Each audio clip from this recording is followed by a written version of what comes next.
dia, como você está? Hoje é dia do Senhor, hoje é sábado, que você receba as bênçãos do Senhor que Ele tem para você e para sua família. Quero contar para você hoje a história de Jeremias. Ontem nós falamos um pouquinho sobre Isaías, tá bom? Então Isaías viveu no período de Israel.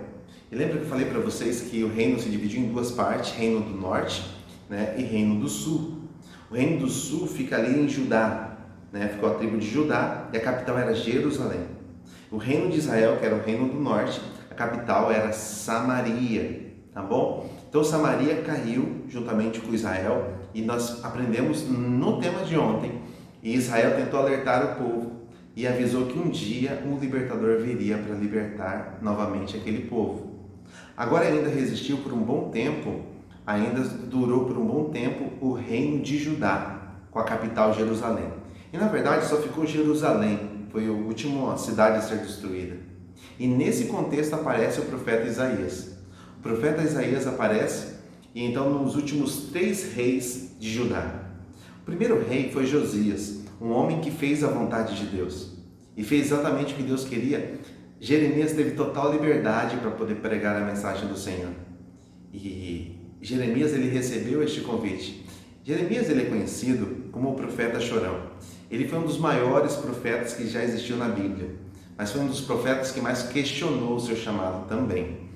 Jeremias, ele viveu num período em que surgiu também um outro rei depois de Josias, um rei chamado Joaquim. Joaquim, ele foi um rei perverso, terrível, e foi no reinado de Joaquim que o rei Nabucodonosor conquistou Jerusalém. Conquistou e levou algumas pessoas como prisioneiros, como cativos. E você vai lembrar de Daniel e seus companheiros, que foram levados para a Babilônia. Nabucodonosor colocou então ali como representante dele o tio, que se chamava Zedequias. Só que Zedequias se rebelou contra Nabucodonosor. E ao ele se rebelar contra Nabucodonosor, eles fizeram um cerco. E nesse cerco, eles foram destruídos. Queridos, não sobrou nada ali. Jerusalém foi totalmente destruída. Sabe o templo de Salomão? Totalmente destruído. Então agora você olha a tragédia que aconteceu. Jeremias começou a pregar para o povo que a consequência do pecado é a morte, a destruição. O povo brincava com o pecado. E então veio Joaquim, e quando Jeremias falava para ele, ele colocava ele na prisão, deixava ele preso, ameaçava de morte. Agora veio o outro rei, Zedequias, já não colocava Jeremias na prisão, mas era aquela insegurança, aquele medo.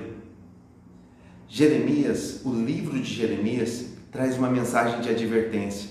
Deus estava alertando o povo de Jerusalém que se eles continuassem longe dos seus caminhos, eles seriam destruídos. Mas que coisa terrível é o pecado, não é verdade? Nós escutamos a mensagem de Deus, os profetas vêm e nos mostram o que vai acontecer no futuro e a gente não acredita, a gente não dá voz. Olha o que ele diz aqui, Jeremias, apelando para o povo, no capítulo 17, no versículo 9. Ele fala: olha, enganoso é o coração mais do que qualquer outra coisa, e sua doença é incurável. Quem é capaz de compreendê-lo? Eu sou o Senhor, que sonda o coração e examina a mente, para recompensar a cada um de acordo com a sua obra, com a sua conduta.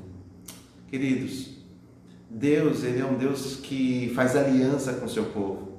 E a vontade de Deus é que Israel, toda a nação, se reconciliasse com Ele. Às vezes acontecem coisas ruins na sua vida. E muitas vezes a gente joga a culpa em Deus. E Deus, muitas coisas que acontecem na nossa vida, Deus não tem culpa, são resultados de nossas escolhas. Talvez hoje você está enfrentando um momento difícil na sua vida. Este não é um momento para você questionar a Deus e perguntar para Deus por quê. Mas você está na hora hoje é o dia de você chegar para Deus e falar: meu Deus, não permita que meu coração tome as decisões, que eu possa conseguir usar a minha razão e colocar o Senhor na minha vida, no centro da minha vida, que eu possa entender que o Senhor pode mudar a minha sorte, a minha realidade. No dia de hoje você acredite em um Deus que mesmo em meio a tamanhas ruínas que nós podemos enfrentar na nossa vida, acredite em um Deus que pode reconstruir tudo isso. Jerusalém agora está nessa situação, totalmente destruída. Mas ainda assim Deus estava ansioso para poder restaurar a sua cidade, restaurar o seu povo. Nos próximos temas nós vamos falar um pouquinho a respeito dos servos do Senhor, Daniel e seus amigos. Nós vamos aprender que mesmo em meio a ruínas e a destruição, Deus ainda tem um plano para o seu povo. Que Deus te abençoe no dia de hoje e que você tenha um bom dia.